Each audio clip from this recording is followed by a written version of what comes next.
యెషయా ప్రవక్త ఈ మాటలు పలికిన కాలంలో ఇశ్రాయేలు ప్రజలు అనేక కష్టాలను అన్యాయాలను ఎదుర్కొంటున్నారు. అన్యమత రాజుల పాలనలో వారు అణచివేయబడ్డారు. నైతిక పతనంతో పాటు దేవుని జ్ఞానం నుండి దూరంగా జీవిస్తున్నారు. ఒక రకంగా చెప్పాలంటే లోకం అజ్ఞానంతో హింసతో నిండిపోయింది. అలాంటి సమయంలో దేవుడు తన ప్రజలకు ఒక గొప్ప నిరీక్షణను ప్రకటించాడు. భవిష్యత్తులో శాంతి, న్యాయం మరియు దేవుని జ్ఞానం లోకమంతటా నిండి ఉంటాయని వాగ్దానం చేశాడు.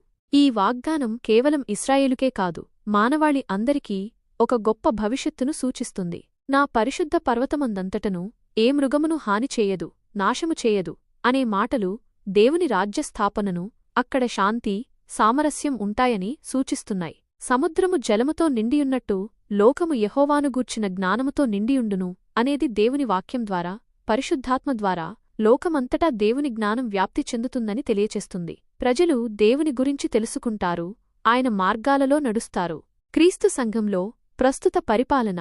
ఈ వాగ్దానం యేసుక్రీస్తు రాకతో పాక్షికంగా నెరవేరింది. ఆయన యెష్షయి వేరుచిగురు, అంటే దావీదు వంశం నుండి వచ్చినవాడు. ఆయన లోకానికి వెలుగుగా వచ్చాడు, పాపం నుండి విముక్తిని ప్రసాదించాడు. ఆయన స్థాపించిన సంఘం ఆయన రాజ్యం యొక్క ఒక భాగం.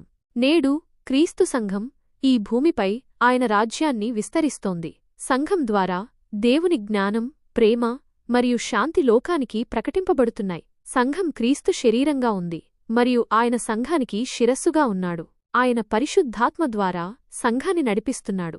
అయితే ప్రస్తుత ప్రపంచంలో మనం ఇంకా హింసను, అన్యాయాన్ని, అజ్ఞానాన్ని చూస్తున్నాం. లోకం ఇంకా దేవుని జ్ఞానంతో పూర్తిగా నిండిపోలేదు. అందువల్ల సంఘం యొక్క బాధ్యత మరింత పెరుగుతుంది. మనం క్రీస్తు సువార్తను ప్రకటించడం ద్వారా, ఆయన ప్రేమను ఆచరించడం ద్వారా దేవుని జ్ఞానాన్ని వ్యాప్తి చేయాలి.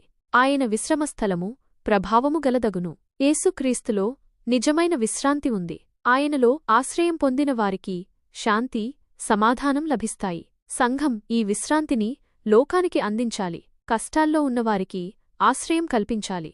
దుఃఖిస్తున్నవారిని ఓదార్చాలి. మన సంఘాలు ప్రార్థనకు, వాక్యధ్యానానికి, ప్రేమకు నిలయాలుగా ఉండాలి. సంఘ నాయకులు దేవుని వాక్యానికి కట్టుబడి పరిశుద్ధాత్మ నడిపింపుతో సంఘాన్ని నడిపించాలి. ప్రతి విశ్వాసీ క్రీస్తుకు సాక్షిగా నిలబడి దేవుని జ్ఞానాన్ని తమ జీవితాల ద్వారా ప్రతిబింబించాలి. జ్ఞానంతో నిండిన శాంతి, న్యాయం వర్ధిల్లే లోకాన్ని. క్రీస్తు సంఘంగా మనం ఈ వాగ్దానాన్ని నెరవేర్చడంలో ఒక భాగం. మనం దేవుని జ్ఞానాన్ని వ్యాప్తి చేయడానికి, క్రీస్తులో విశ్రాంతిని అందించడానికి కృషి చేయాలి. ఈ విధంగా క్రీస్తు రాకడకు సిద్ధపడుతూ దేవుని రాజ్య విస్తరణకు తోడ్పడదాం. ఆమె